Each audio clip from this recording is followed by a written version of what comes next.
World Tank Blitzers, it's Littlefinger. Hey, update 9.0 just came out, and we have a new line of Japanese heavy tanks. As if we don't have a heavy problem already with Blitz. These tanks are strong, great armor, good gun, decent mobility. Here is the Type 71 with the premium camo here. You can see that light there does hide part of the potential weak spot on the side of the turret. We'll get to the armor inspector here just in a second. Want to run through the setup first. Consumables, repair kit, multi-purpose, and adrenaline. We've got onigiri.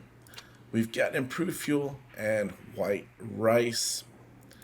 Running 28, 13, and 7 heat as our premium. And equipment, we've got a new equipment slot here to talk about. But I'm running calibrated shells with this just to get this up over 350. We've got defense system, and here is our new choices. Improved vertical stabilizer is going to give you 3 degrees extra for your up and down on your gun depression. It's going to take this from 6 to 9 degrees. To me, that is huge. That is better than anything you can do for mobility or anything like that, especially a hold down tank like this, being able to get that 3 degrees of extra gun depression. The other choice is improved suspension, increase your speed and hull turn rate. So to me, this is a no-brainer. Improved vertical stabilizer, get that gun depression to 9 degrees. Love a tank that's sitting there at 9 or 10 degrees. It makes the tank so much more versatile.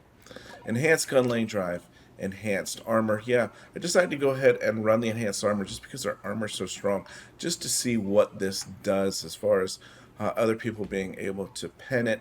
You know, if we start running into issues, we'll go ahead and get those extra 147 hit points. But for now, running the enhanced armor, engine accelerator, refined gun, toolbox, and consumable delivery system. Alright guys, so here's Armor Inspector with the Type 71. You can see a lot of deep purple here around the gun mantlet. This is spaced armor. This is nearly impenetrable. We've also got some spaced armor here on the sides, the little skirt. This is protecting part of the hull there. As you can see, this flat section below it is sloped armor. So that's also going to increase the chance of getting some bounces even on some side shots, especially if you've got it angled, you know, somewhere in this neighborhood. You look at this bottom number of the effective armor of 337. So if we look at it from a pen perspective, this is with another Type 71 shooting at it with AP and uncalibrated shells. Once they go up to calibrated shells, it does change a little bit of the pennable area around the turret and the cheeks. And then when we go up to the premium round of heat, and this is why we look at that 350 number as a nice kind of number to get to for minimum pen on your premium round. But again, if you can get this thing hold down using that 9 degrees of gun depression, this is a scary looking tank.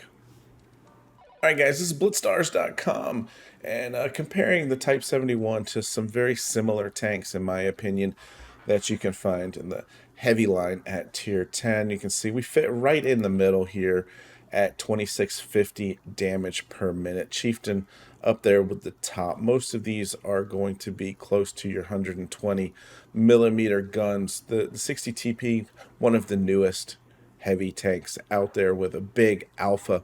The other tanks are sitting right here at the 400 mark. So the tank shoots damage-wise very much like a Chieftain, just does not reload quite as fast, doesn't have quite the shell velocity or the gun accuracy of a Chieftain, but we do have more armor than the Chieftain. This is actually 9 degrees of gun depression, so We're comparable here to the T95 E6, the American Heavy, which typically has good gun depression. 40 kilometers per hour. See, it fits right in line with all of these other tanks.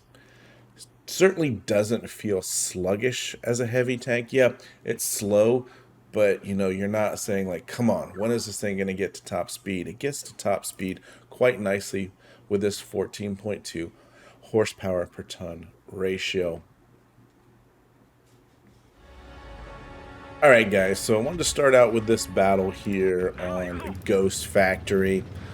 And you can see here, I'm pushing up to the D side. If you look at the lineups, they've got 4 heavies, a medium, and 2 TDs. We have got nothing but heavies, a light, and a TD.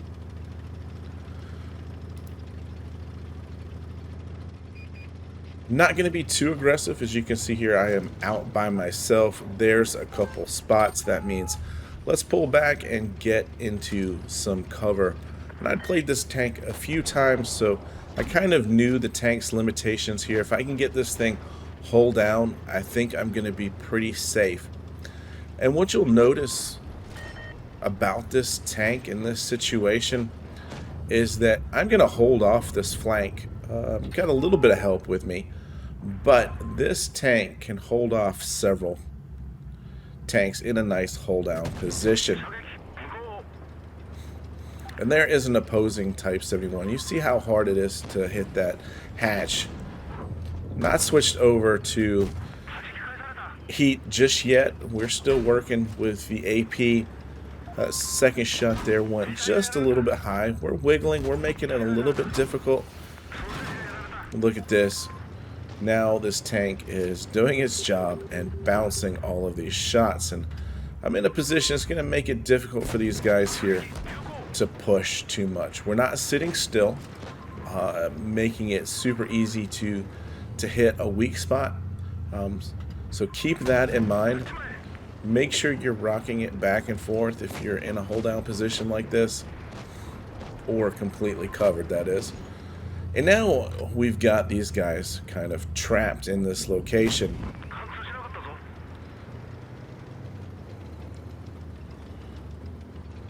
Kind of hard for them to push because I've got a bunch of tanks back over my shoulder here. 312, my guess is that was heat.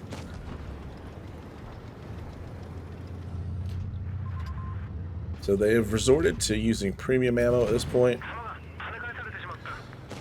But again, you're going to see some of the weak spots here around that side cheek, which I think this camo really does a good job of hiding, at least on one side. My team is closing on in here.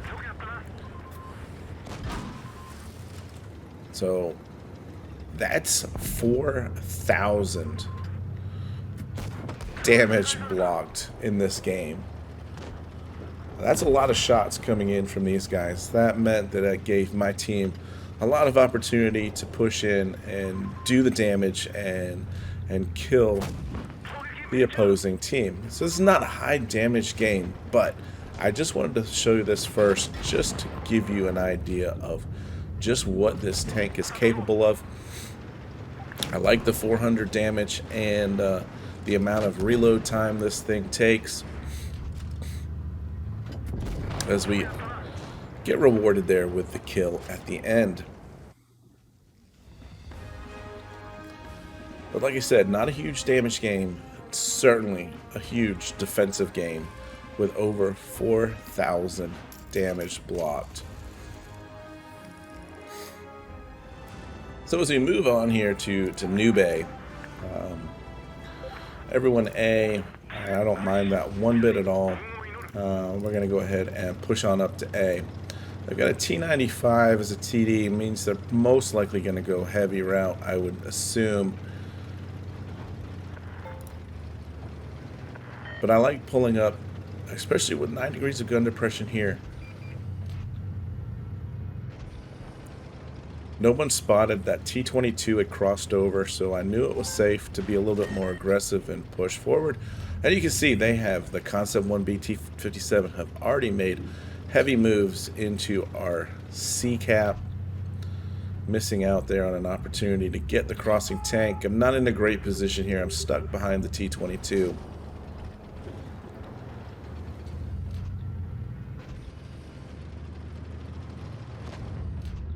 And keep in mind, guys, part of the reason here for taking the high ground as we hit this hatch shot here is that it really makes a difference with your effective armor. Shooting down onto tanks, the armor profile is so much weaker, which is why, you know, we look for the higher ground on these maps where we can get it.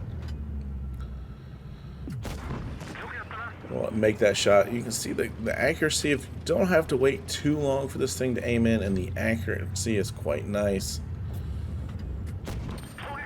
491 to the IS-8, and we're going to push up and around. It's probably where the T-95 was last spotted. I can't really do much about these lopsided games. They're all too frequently happening. That's a nice little fire we've set there. And we'll take the kill as well.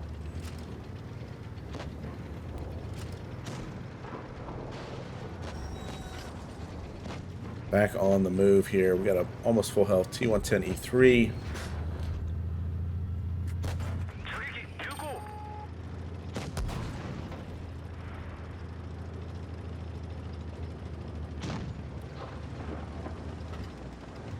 And let's see. Biggest downside, I think, to the tank is that super slow turret traverse that you saw there. And really, in a game that didn't feel like very high damage, we pulled out over 3,000 damage on that game. And, you know, really didn't have to sweat it too much. Alright guys, another battle here on Ghost Factory, and you can see here the enemy has 4 heavies and 3 TDs. The call was left, so I'm fine with that in this tank. We do have 9 degrees of gun depression to use, so we can find some nice hold down positions with the tank.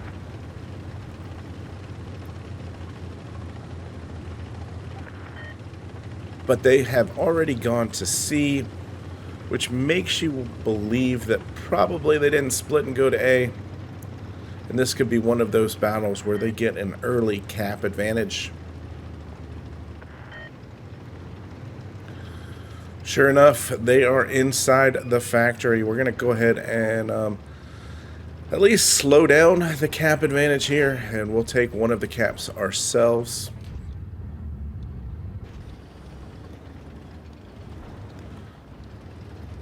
Again, rocking back and forth just in case we get spotted. We don't want to make it super easy to get shot at.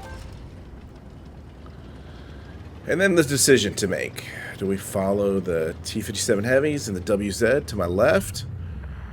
Or do we stay here with the Yag Tiger, who has now just spotted the T-110E5? Well, we've got the FV there back to my right. So this is a bad decision on my part right here. We get spotted up by the Chieftain. We are committed to crossing over, and you can see here we bleed quite a fair amount of hit points there. So the one thing with this tank and the armor, you know, you can survive making a mistake once in this game. Gonna drop the adrenaline here as these tanks are coming in hot and heavy. And we're fortunate to get some track shots and bounce a few shots here. And I have to get into cover here and start side scraping. We only have 720 hit points left. They've got significant cap advantage at this point in time. AMX, he's going to bring it here.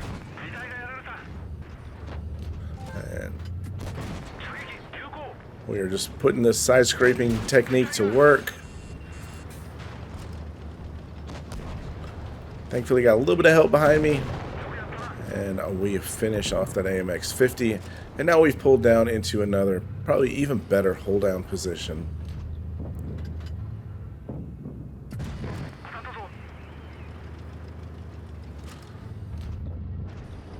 .400 alpha. It's amazing, you know, how quickly the damage starts to rack up here. There's a max roll 500.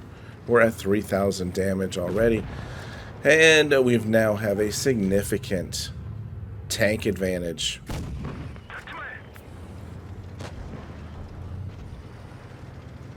So, knowing that this game is pretty much in hand, the right side of our tank looks like Swiss cheese there. We're going to push on in and, again, make that mistake. And get double tapped here as the gorilla takes us out. But 3,700 damage there. Team goes on to win it. Shows you there the armor side scraping ability of this tank.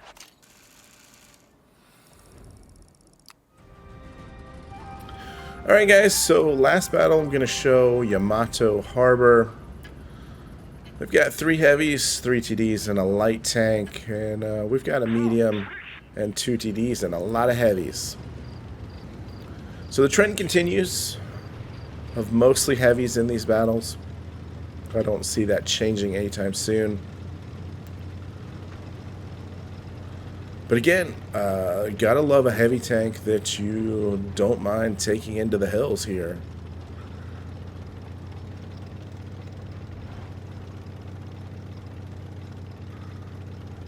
Nice 10-second reload. And we've shown the accuracy on this gun here.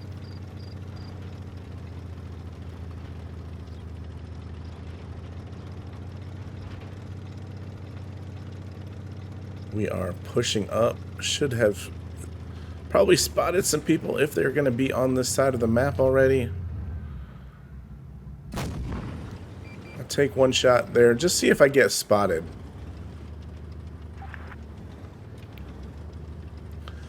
We have not, which leads me to believe that most of them have gone up to the boat here. And this becomes decision-making time again. You know, do we hold the left, hold our spawn, or do we go and support these 2 tanks here on my right?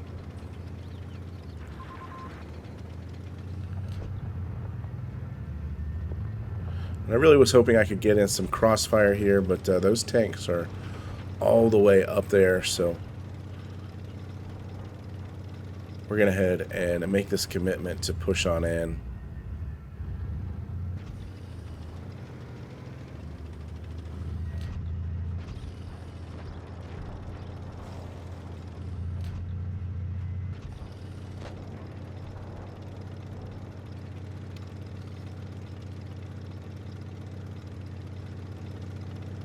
Alright, so let's start getting some action going here.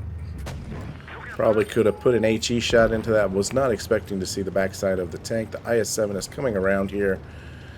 And that accuracy, a snapshot from the IS-7 does not go in. But we're shooting at some spaced armor there on the IS-7. We're going to wait for him to show his lower plate. And then we're going to try to get up in his face and gun block him. So there we've got the block. We're trying to get some separation here to get shots there. And that's one thing that is taking a little while to get accustomed to is the slow turret traverse speed.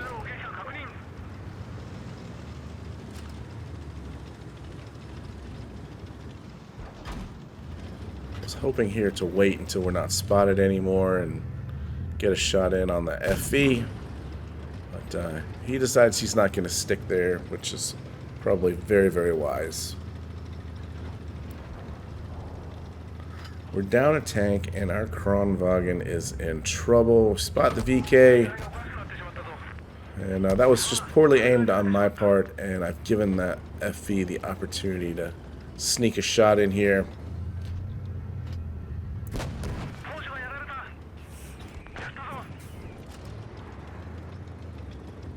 Trying to bait a shot out of him, and I kind of get tired here of waiting, so we go ahead and pull forward a little bit too far forward as that VK now puts us down to 454 hit points. So since we're up a tank, I'm deciding here I'm going to play this a little bit slower, and yeah, Sharon just blows on by me.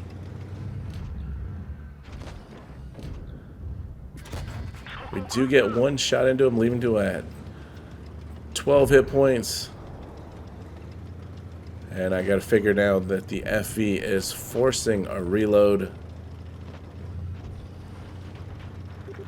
So we're going to try to catch him off guard here. And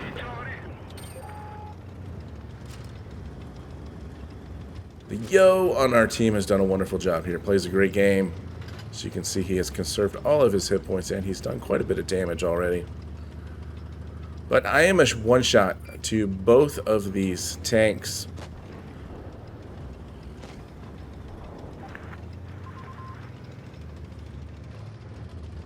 And I was going to try to sneak around here on the Jagdpanzer E100, because I'm still not sure exactly where that VK is. See him coming back, so I'm like, okay, well, we'll get him on this side.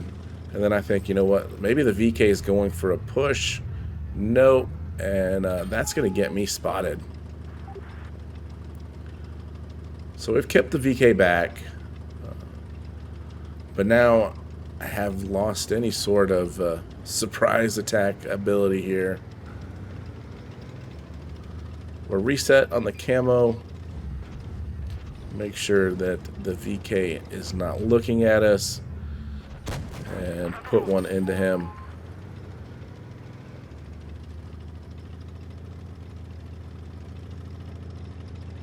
Not sure why this VK is so passive. He was trying to get a shot into me, but we've got a much faster, more accurate gun.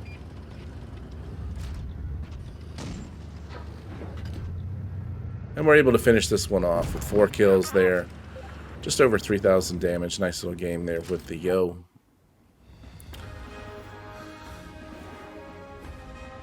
So this gives you a good idea of this tank. I do like it quite a bit.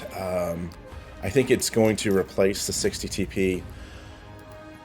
It's just an overall more complete tank. The 60 TP obviously has an ammo rack damage issue.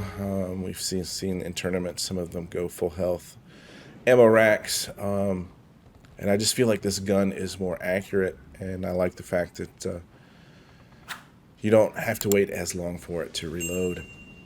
So guys, hope you like the grind up this Japanese heavy line, and I think it is well worth it. These are some very good tanks. All right guys, have fun out there, stay safe, get educated, not fingered. Littlefinger out.